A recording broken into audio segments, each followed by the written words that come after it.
Hello there guys, Fengferth here. Well, I knew I'd put out to address this sooner or later.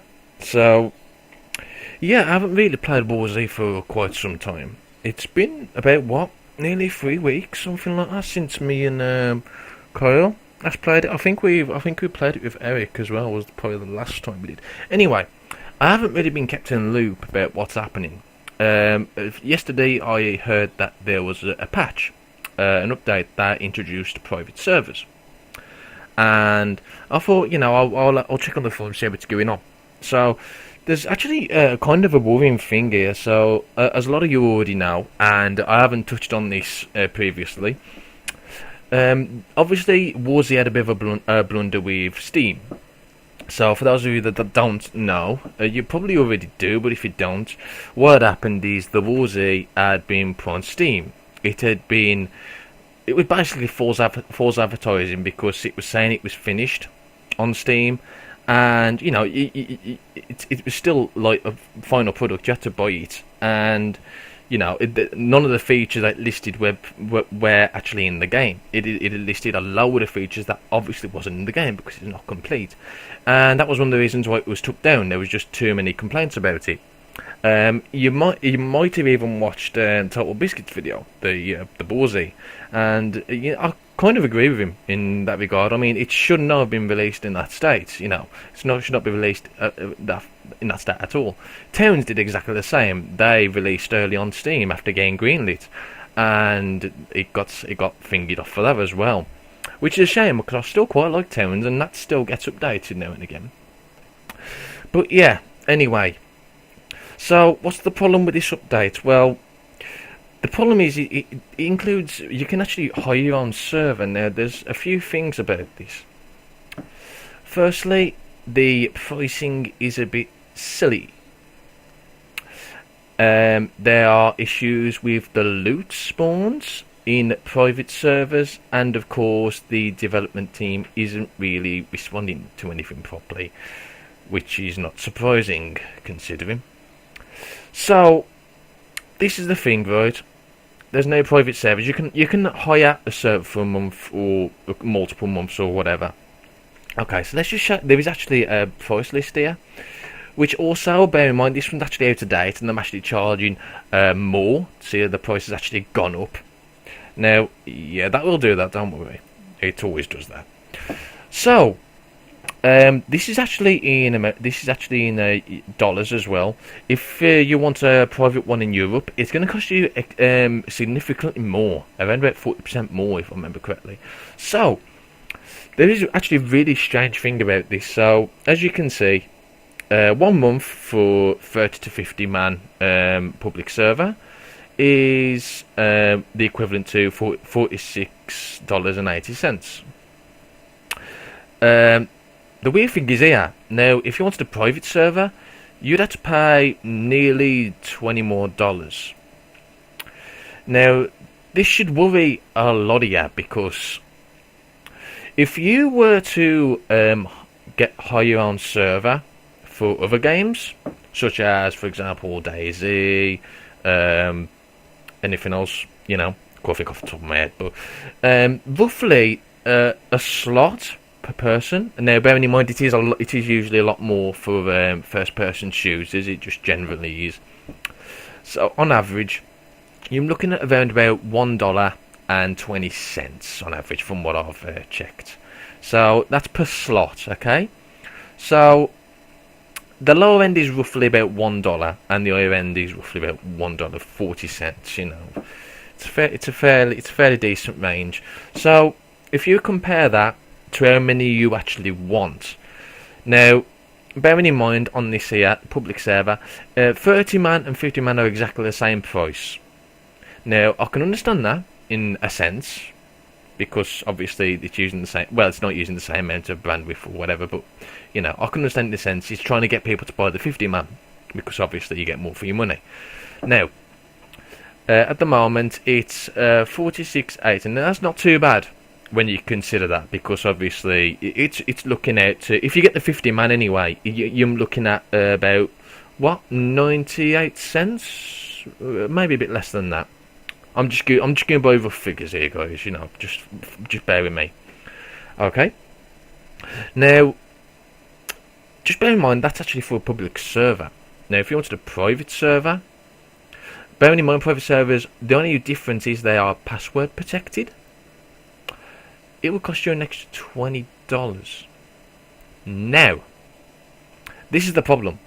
For those of you that have never rented servers before via slots, what you'll know is that usually passworded protected are actually cheaper to run, and you usually get charged cheaper if you have a password protected one because it uses less bandwidth.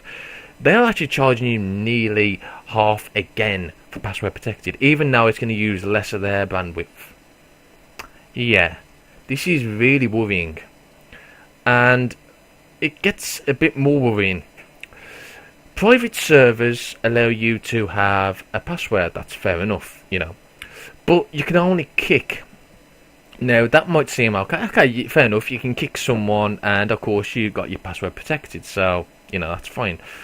Now, there is a problem if obviously you do have a password given. If you give password to someone, then naturally they come on, and then being a twat and you want to kick them, you have actually got no way to ban them. There's no banning at all. It's just kick. That's all you get, kick. And if you've got a private server, it's password. So if you have some twat like that, then you would have to change password for pretty much everyone, which is a bit of a pain in the arse. Now, that's not the best of it. Here's the kick in the teeth, right? If you were to buy a public server, you get one, yes, that's right, one function. That's to kick. Yeah. It's to kick. You don't get no banning things. You can't do anything at all. It's just kick. Now, if you were to have a DayZ one, you could do an awful lot of stuff. You could kick, you can ban, you can whitelist, you can blacklist, you can set starting equipment, you can change their loot spawns, you can do a variety of things. You can even change the in-game code if you wanted to. There's a lot of stuff you can change if you were to have a DayZ server. If you're to hire one privately, you basically just get a kick function. Now, this is the funny part. If you kick someone, they can actually get straight back in. Then you have to kick them again. You have no way to ban them. Is that really worth that much? So you're paying $46 to be kicking people over and over and over and over and over again for the rest of the for the rest of the server's life, pretty much. If you wanted to actually enjoy, if you only wanted a small group. What's a tad bit more worrying than that, right, is the fact that it's not actually, you don't do this via PayPal, you don't do this via credit card or anything like that. It's by gold coins. It's a bit worrying because, you know, if anything does go wrong, you've got no way to claim that back at all.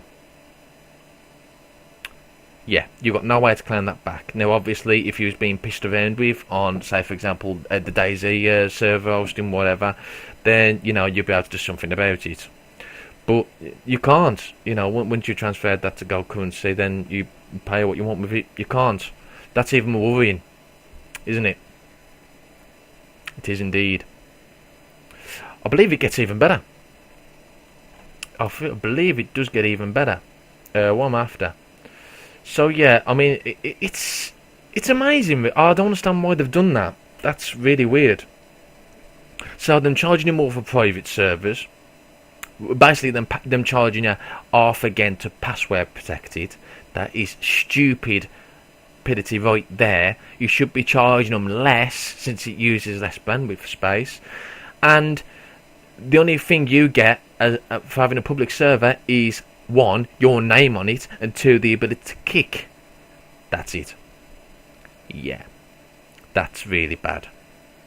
Now, there are other things, you know. One here, if I remember correctly, this is actually a sticky post as well. So there's apparently some issues with the loot on private servers. Apparently the loot has been toned down a hell of a lot for weapons.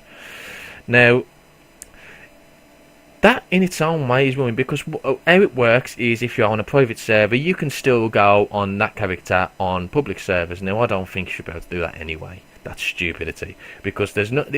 I'm looking at this. Don't forget, I'm not a very biased person, but if you have the ability to have someone have their own private server, what's to stop them from farming loot anyway? You know, I know that's some people won't do that. Some people want it for the role playing aspect. You know, to having like a little group session, like for YouTube stuff and whatnot. You know, that's originally what me and Cole was thinking about actually having. But you know, when you think about it like that, and the loot's been knocked down like that, you have to think, well, why am I just bought this server then if you're going to stunt all the loot?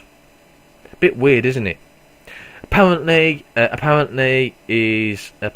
they're saying that there's no loot differences at all, even though, you know, I don't fucking know. And apparently, yeah, there's lack of good communication from the devs. I've been reading one of the forum stickies about all this private server shenanigans, and he's avoiding the main chat. This Sergey, he's just avoiding the questions that people are asking him. He's just, I don't know what he's trying to do. Also, well. He has actually got one here, so here we go. Right, apparently there's a quick update, right? So what they've done is... Oh, that's another thing I forgot to mention. There was only 100 servers for private renting. And if you were very unlucky and you weren't one of the first 100, which apparently did happen, right? You didn't get a server. Yeah, you paid your gold coin and you didn't get a server. Yeah, go figure that one out. And that's not the kick in the teeth. A lot of people are saying now this is going pay to play, and it certainly seems that way. Would you like to know why? Because all the servers that they've apparently privatised are now missing from the public servers. Yes, they're basically just exactly the same amount of servers, but now they've made some of the public private. What a way to scam money. Now, don't get me wrong, EA done it with Battlefield 3, you know. But, you know, it shouldn't be like that. I mean, they're already on a bad leg with a lot of people, as it is, with their fucking Steam shenanigans. But come on. So apparently what they've done now is they've made the password protected servers the same price as public. Fine, okay, brilliant. So where's the rest of the services, such as banning, doing everything else, changing what you start off with? You know, at the end of the day, what I think is private servers should be like how Daisy Hives work. That character should stick to that server, and that's it. I mean, at the end of the day, if someone's paid to have a private server, there's a very good chance that they will only go on that server anyway. So I don't see the problem there, you know. And that will actually deal with the loot issue as well. I don't understand the problem there, but you know. I haven't got a fucking clue. Now, apparently he's on about cheaper server rental. Now, guys, if you're asking for $8 for a 15-player server, you need to wake up. There's no way now you're going to be able to have one that cheap with that amount of people. Now, a more realistic approach would be probably $20 for a 15-person server per month. You know, in the UK that works out. I think in the UK it's roughly around £1 per slot. So that works out £15. That's actually pretty decent, especially if you know have the private servers the same price as public. But it still doesn't take away the fact that, you know, what they're trying to charge is roughly $2 over that per person, and you know. I know you can pay more months and you get cheaper slots, but it's not the point to begin with, is it? You know. So yeah. Okie dokie. And yeah, apparently they can't do anything about less than 50 slots yet, even though they promised it on their previous website. Well, the previous thingy site. There's a lot. You should. The forums are actually a cracking read. You know, it's just pure stupidity at the moment. And yeah, guys, all I'm saying is this, right? I mean, at the end of the day, I have no bias. You know, I like both the WarZ and the Day and Daisy, but the way the WarZ is going, be very careful if you're thinking about giving the game, or if you think about putting any more money towards the game, because the way it's going, it looks like something dodgy is going on. I mean, they're covering a lot of stuff up, and while them seem like them addressing stuff, they really aren't at all. They're not addressing stuff at all. So, you know, this is the first time I'm kind of hating about this. You know, it's kind of a kick in the teeth for people that, especially like all the bad press they've been through recently. This is just you know, a nail in the coffin. Really is stupid. It's fucking stupid. So, guys, all I'm saying is just be careful about what you get. Just, you know, that's it. I've had enough. I've had enough. I'm mad. I've had enough. You fuck it.